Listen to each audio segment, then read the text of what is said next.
All right, everyone, ready to head back to Serenity. We're doing a deep dive into Sweet Magnolias today, and specifically, a certain couple. A lot of you requested this one, the saga of Annie and Ty.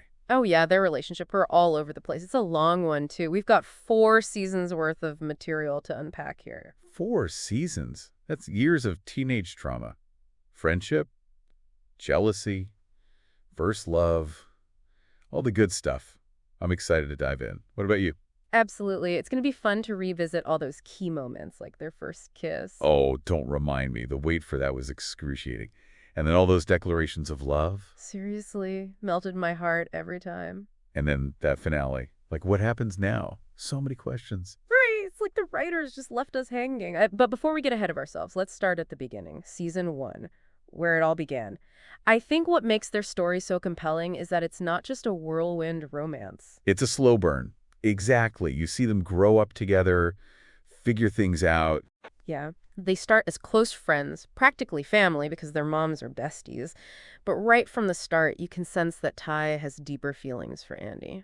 Oh, absolutely. He's totally harboring a crush. But those unspoken feelings. Ugh. So much teenage angst. I know, and that whole incident with Annie's drunken kiss, talk about awkward, but Ty's reaction's so telling. He's hurt, but also protective, supportive. Right, it's like he's realizing his feelings are more than just friendship, but he doesn't know what to do with them. It's so relatable. We've all been there. That feeling of, do I risk the friendship? Ugh, yes. The teenage dilemma. And then can we talk about the prom scene when Ty asks Annie? Oh, that was huge. Even though they don't become a couple right away, that moment felt monumental. Definitely a turning point. And the show even highlights it with that line about first loves, how they stay with you, you know?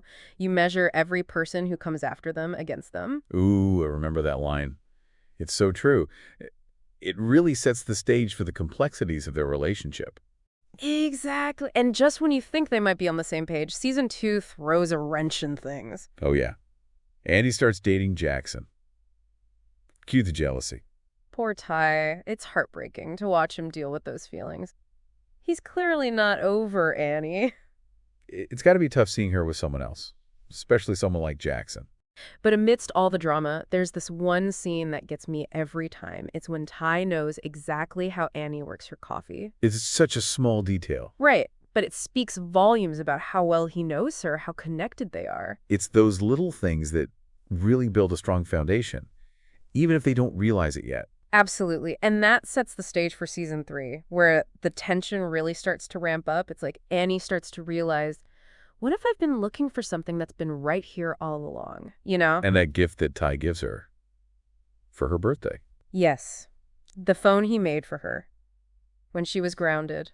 Oh my gosh. Talk about a sweet gesture. Right. It's not just a gift. It's symbolic, you know, of their connection, how well he knows her, how long he's loved her. It's like a tangible representation of their history together. Exactly. And then the scene where Annie breaks up with Jackson. And she runs straight to Ty. It's so clear there's something more between them than either of them is willing to admit. It's like all the unspoken feelings are finally bubbling to the surface. Definitely a turning point. It sets up everything that happens in season 4, where we finally get the payoff. And let me tell you, it was worth the wait. That first kiss. Oh, so good. Electric. It was like years of tension, finally released. And Ty's confession. Ugh, my heart. Annie, I have loved you for as long as I can remember, and I always will. Chills. Literal chills. Every single time.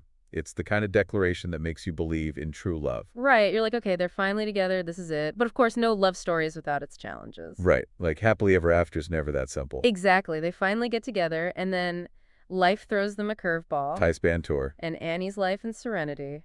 Long distance is tough, especially when you're young.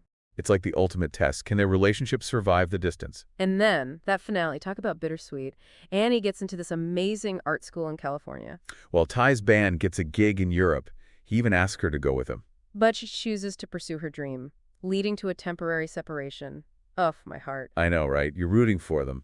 But also, you want them to follow their dreams? It's such a realistic portrayal of young love, you know, where ambition and personal growth sometimes clash with romantic commitment. It's definitely not your typical fairy tale ending. Which is what makes it so refreshing and relatable. It's like the showrunner said. They wanted to portray characters who value their individual dreams, but also grapple with the impact of those dreams on their relationship. It leaves us with so many questions. Can love really conquer distance? Will they find a way to make it work?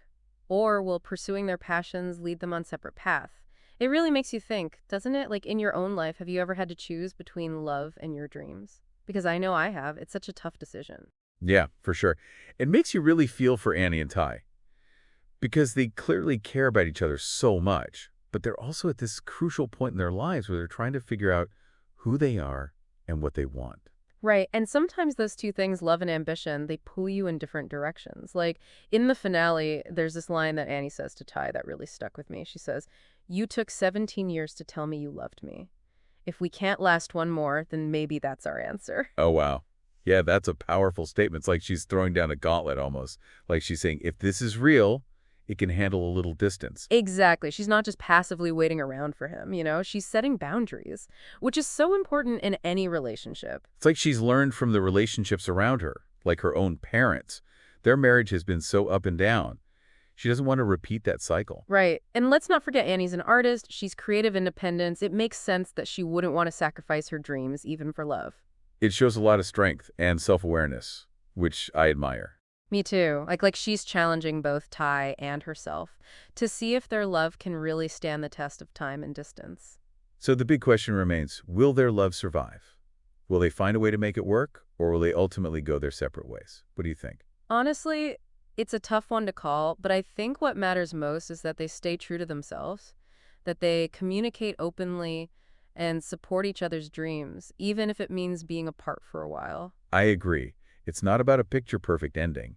It's about growth, both as individuals and as a couple. Exactly. Their story reminds us that love isn't always a straight path, It's often a winding road, with detours and unexpected turns. And maybe those detours are exactly what we need to help us figure out where we're meant to be. I love that. It's like that saying, not all who wander are lost. Sometimes you need to explore different paths to find your way back to where you belong. Well said. Well, folks, that about wraps up our deep dive into the world of Annie and Ty.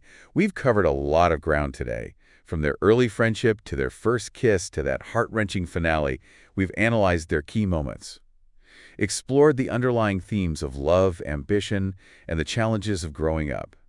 And hopefully, we've given you a new perspective on their journey and maybe even sparked some reflection on your own experiences with love and life. We had a lot of fun dissecting their story, and we hope you enjoyed it too. Remember, every love story is unique and unfolds in its own time. So keep those magnolias brewing, keep your hearts open, and stay tuned for more deep dives into the stories that matter. Until next time, CC26.